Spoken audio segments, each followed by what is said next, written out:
Hey, welcome to Leadership Unleashed. I'm Daphne Walbridge, and in this podcast series, we're diving into quick, actionable strategies for leaders who want to learn on the go.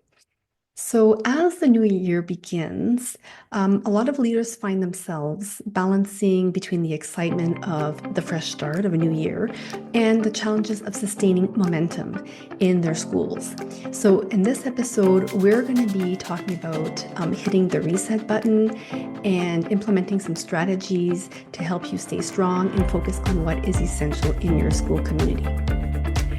You know, I love decluttering in January. It's like a fresh start. It's like getting rid of the old to let in the new. It's like releasing what no longer serves us and reinventing ourselves. It's like a breath of fresh air. So I think it's the perfect example, the perfect metaphor to bring into this episode today as a leader, as you start off the second half of your year and you embark on this challenge with your staff. So it's time to press reset, release what isn't working for you anymore, and refocus on what truly matters. That's why this episode, we're going to be exploring how to create alignment using two powerful strategies. And it's inspired by the practice of resetting and releasing.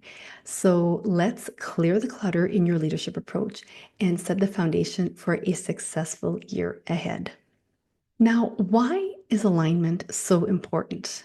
Well, alignment is like more than just ensuring everyone knows what they're doing and when they're doing it. And it's really about fostering a culture of trust, of collaboration, of consistency, because when your team is aligned, they feel empowered, they feel like they're working towards a common goal, they have clarity, there's less anxiety, there's less frustration, and everything seems to work better, right? A well-aligned team is a team that can create positive ripples. They can have a positive impact on their community, and it has, as a result, a positive impact on students and on staff and on the broader community. So let's see how we can do this with two simple ways. The first is to clarify the shared vision of the school, right? Now we're in January, and at this point, this might be a little bit muffled. The goals, the vision, the mission, people are kind of like on autopilot at this point. So it's a good idea to go back in January and press reset. And the perfect time to do this is during a staff meeting. So, for example, you can have a staff meeting devoted to resetting and regrouping and asking your staff, okay, let's reconnect with our mission, our vision, our values, and see if we're still in alignment with this. And a good way to do this is with an activity I call what is taboo and what is sacred. I can't really take credit for this because this is from Bob Sutton and Huggy Rao. These are the authors of the Friction Project and Scaling Up Excellence. They're two Stanford professors who do really, really great work in the world of leadership. And basically, you go around the room and you ask people to state, what is sacred here? So, for example, sacred would be um, creating a safe space for people to share, being there to help people when they need us, um, you know, um, always making sure that we're welcoming people, we don't judge, that type of thing. And what is taboo is what do we refuse to tolerate, right? So, for example, we do not tolerate people gossiping, or we do not tolerate when we don't collaborate or share resources. We don't hoard resources, right? That is taboo here.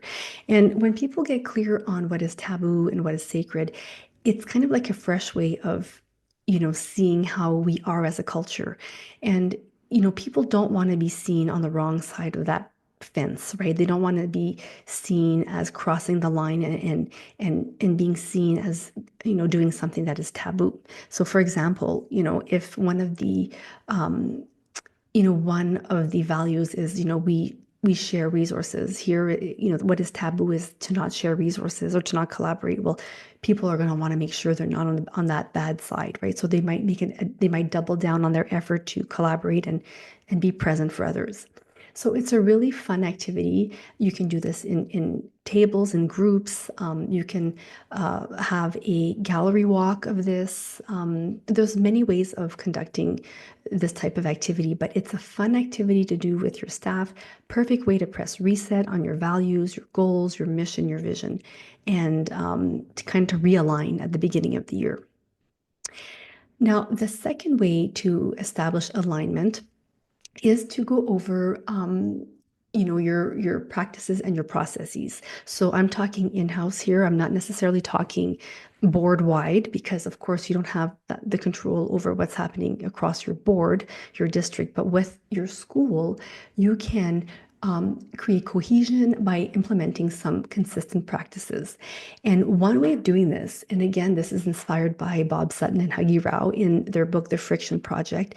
And I do go over these two activities in my new book, Beyond the First Year Principle. But this one here is called Getting Rid of Stupid Stuff. And the acronym is GROSS, GROSS.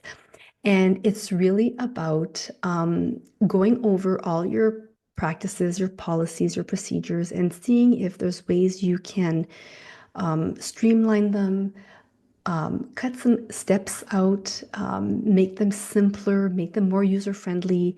And of course, this could be a long-term project, right? So you can start in January and maybe have a calendar of different practices and policies that you'd like to go over with your team every month, and reserve some time during your staff meeting to go over certain practices that you'd like to streamline. Maybe there's some few steps that can be eliminated.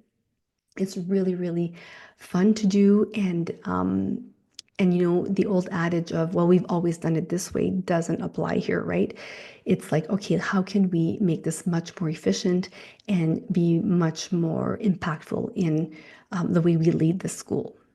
So that is a really great practice, right? To streamline your processes and procedures through what we call the gross activity, where the goal is to remove friction. And finally, just before we leave, I'd like to leave you with a leadership challenge, right? I don't like things to remain, just like this, and I don't want this to become a learning scrap. So I'm challenging you to take some time this week to conduct an audit, either by yourself or with your team, of what you can streamline, what you can eliminate, what you can simplify. All right, you can add this to your calendar, invite some people to help you with this, and see how you feel after that, because a little effort now can yield great results in the end. So it's a great practice to get into. Don't let this become a learning scrap. So I want you to do this, and you can tag me on Instagram at first_year_principal. When you've done it, I'd love to hear from you. Send me a DM and we can keep connected that way. So thank you so much for tuning in to this episode of Leadership Unleashed. I hope you're leaving here with practical insights and that you can apply into your leadership journey right away. And if you're ready to take the next step in your leadership practice and you want to take it to the next level, make sure to visit daphnewalbridge.com for more resources, more tools and strategies to help you lead with confidence and ease. Hey, and if you found this episode helpful, please, I'd love for you to subscribe and to leave a review and to share it with a fellow leader who could use a little inspiration. So let's keep building this amazing community of empowered leaders together. Until next time, keep leading with purpose, with passion, and you've got this. Bye for now.